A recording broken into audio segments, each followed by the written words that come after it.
Put your faith in the light.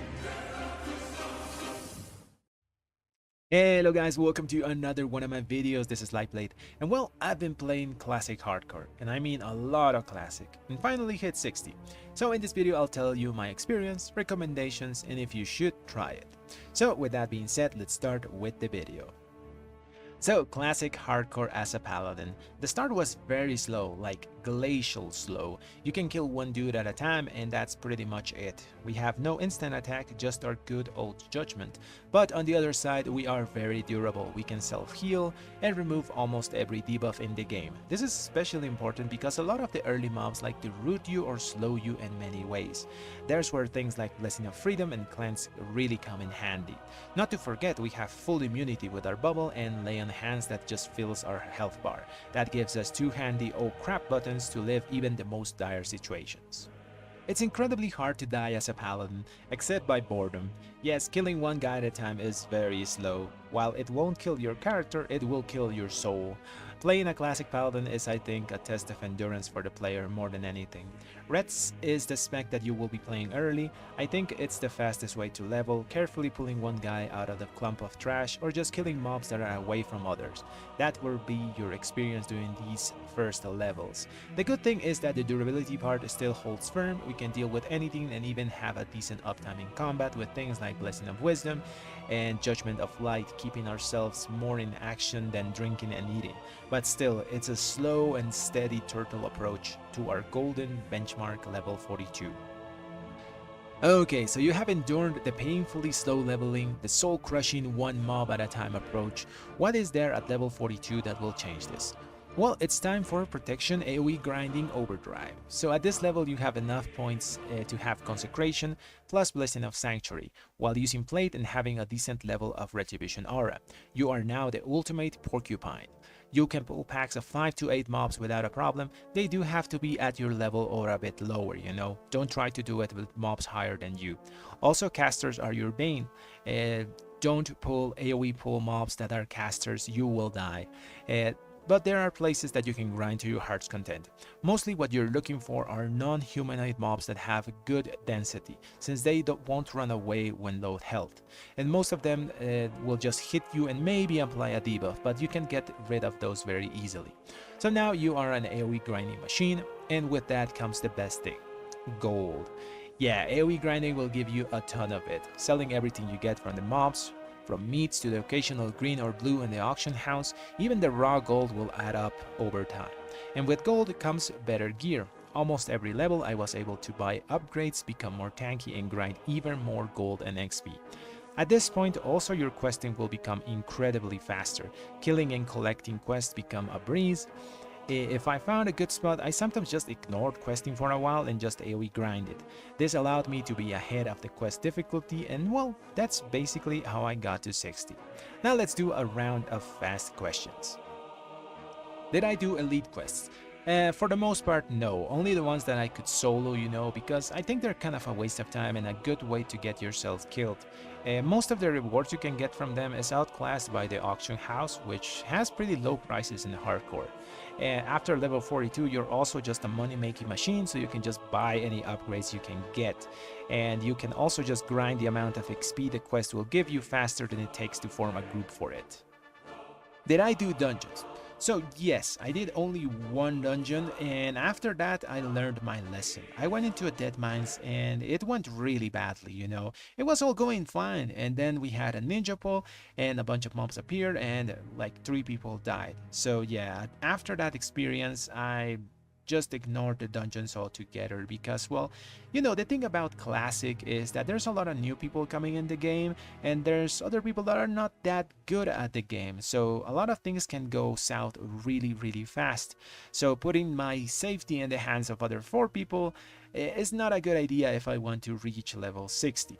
As for the rewards, yes, dungeons have pretty decent rewards, but they are RNG based.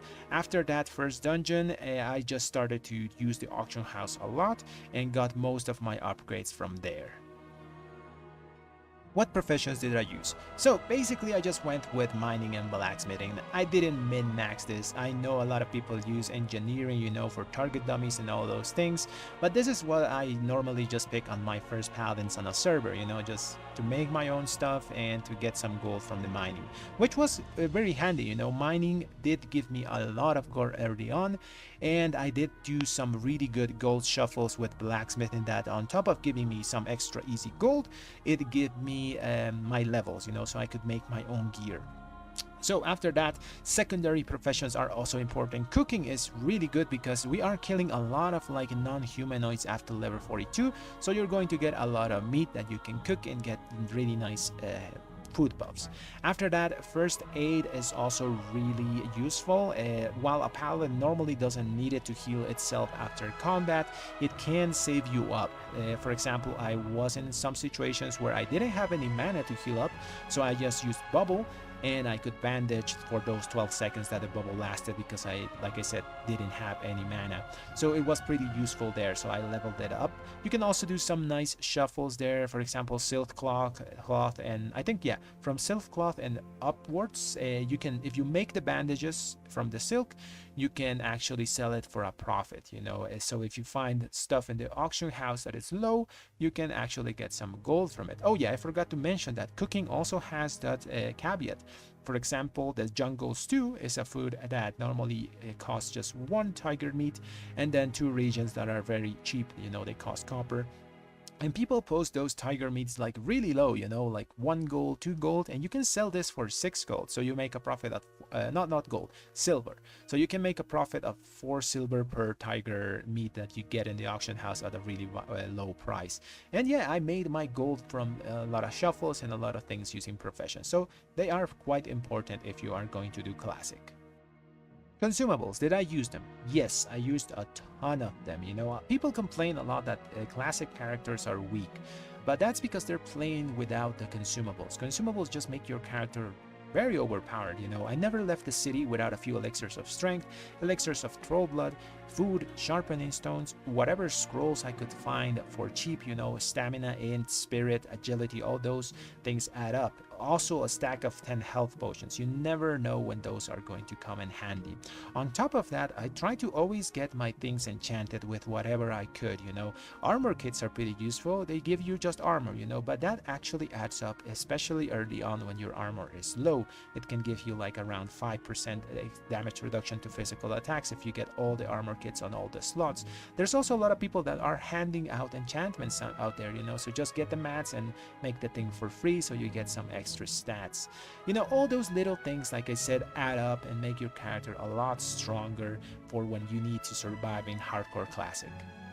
How not to die from internet issues. So this I think is the biggest killer of hardcore characters because you don't know when this is going to happen, you know, and it's out of your control, but you can actually prepare for this. So what you want to do is have your phone ready at any time with a different internet provider, you know, don't use your Wi-Fi, use another company and use a prepaid card or something like that. And well, have it connected with your computer, so whenever your internet dies, you can switch to the phone's internet and save your character. You know, just log in, fight whatever you were fighting, and go to your Hearthstone.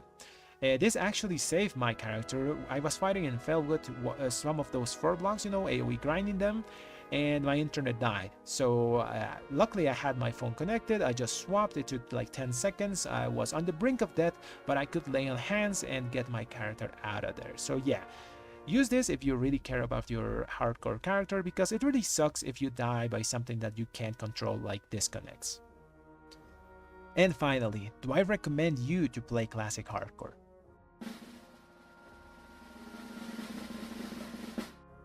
Yes, the game holds up really well even after all this time.